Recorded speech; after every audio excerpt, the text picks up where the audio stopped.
2, 3. Breathe in. Breathe out. Breathe in. Breathe out. Full to overflowing. I'm going to touch on that. We have cup full. We have, we'll call it a gallon full. And we have full to overflowing. Woo! Stand up for the fullest version of you. I'm going to touch on, I think, like 3 things. I have a micro story to tell for those who struggle with Mother's Day. Understand, I grew up with a pastor who used to always talk about mothering and fathering, and I think that it's more relevant than ever that we all have a full spectrum of feminine and masculine.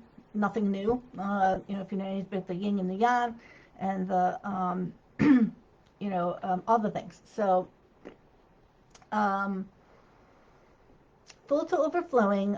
I'm going to end with a little bit of that, and now I want to insert the story that I have about Mother's Day for me. I'm not a mother. My mom passed away a while ago, like 7 years ago, 6.5 years ago, 7. And I send her up all the love, and because of the full to overflowing principle, I have been able to, that fullest version of oneself. When you have an expanded version of emotional bandwidth, that means that you have the capacity to forgive, not forget, and not hang around for more, but you have your standards. As you increase your standards, which is your capacity to grieve, let go, make peace with, accept, hold people accountable, all of those things. You need lots and lots of caring, lots of compassion, and you end up being able to understand. When you understand things, Mel Robbins was talking recently about something that she went through as a child and remembered later as an adult, and she said, for herself, it was much easier to understand that short is that hurt people, so that the person that hurt her, she was able to organize it in such a way because she understood human behavior, right? And there's lots of examples like that. So the more you understand yourself, the more you understand other people. The more you understand yourself, and the more you understand other people, the more you understand yourself, the more you understand other people. That's what I want to say. Because fundamentally, the emotional basics that we have are all the same. There's just lots and lots and lots of, there's a huge spectrum of emotions, but the basic fundamentals are all the same, as we're all human beings.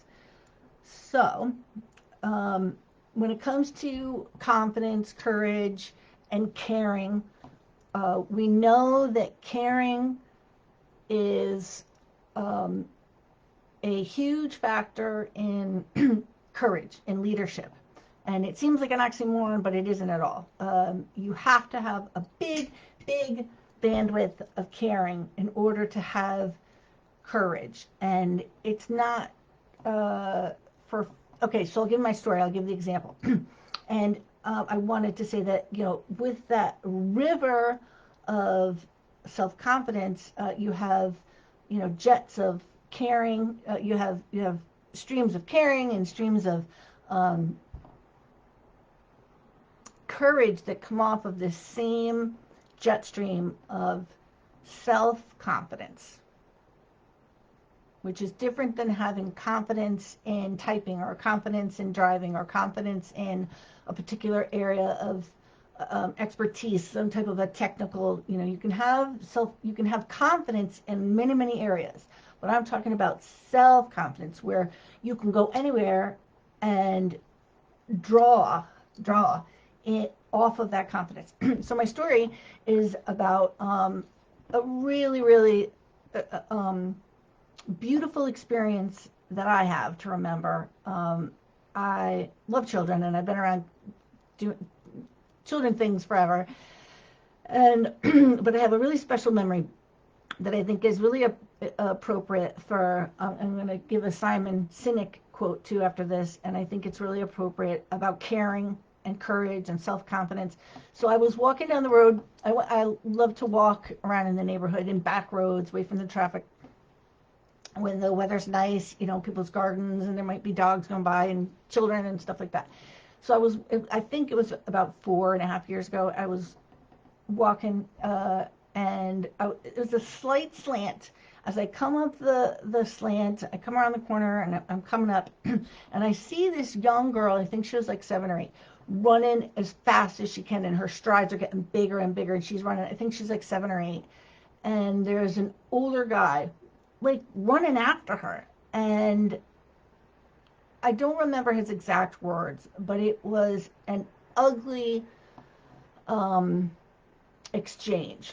And I remember just speeding up, and because we were outside, I was able to use my full volume, and I just yelled out, "Hey!"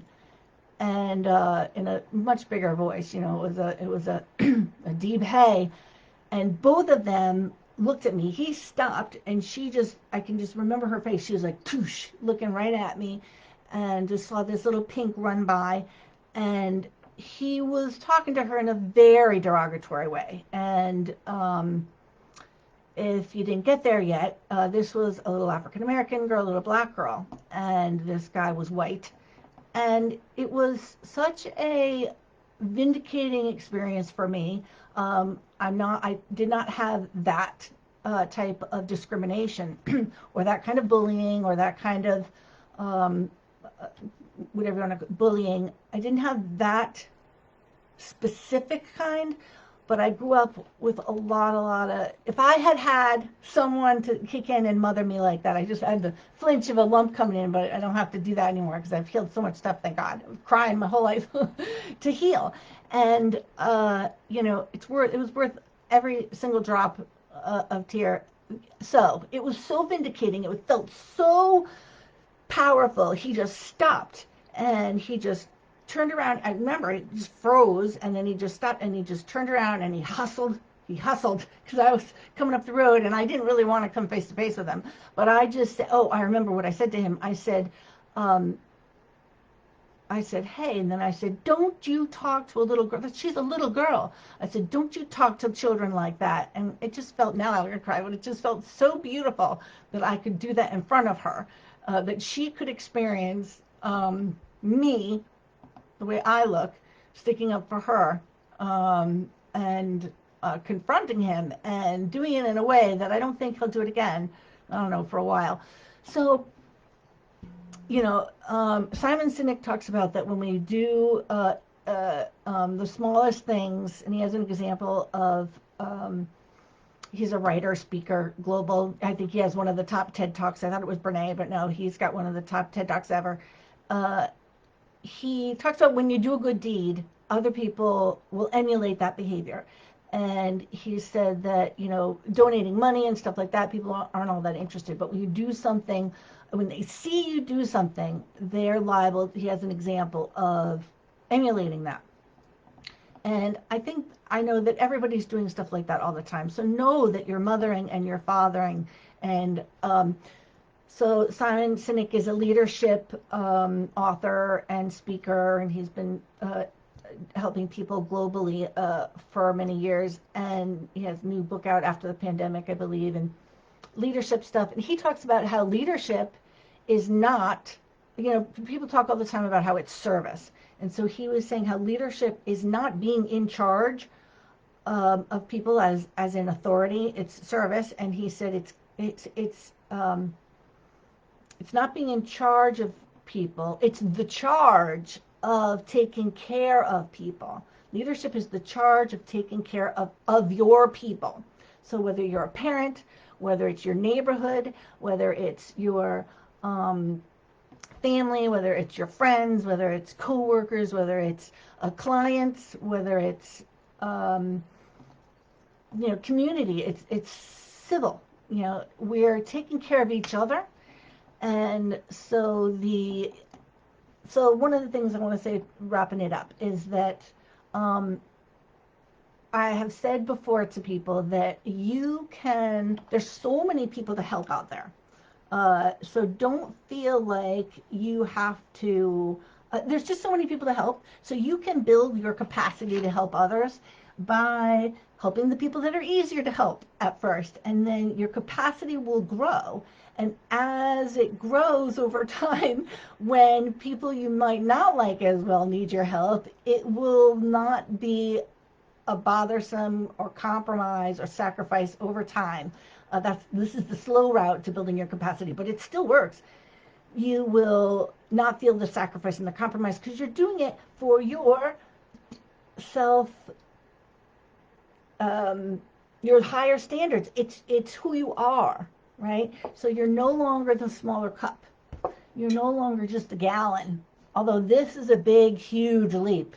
This is huge. I spent a lot of my life going from here to here.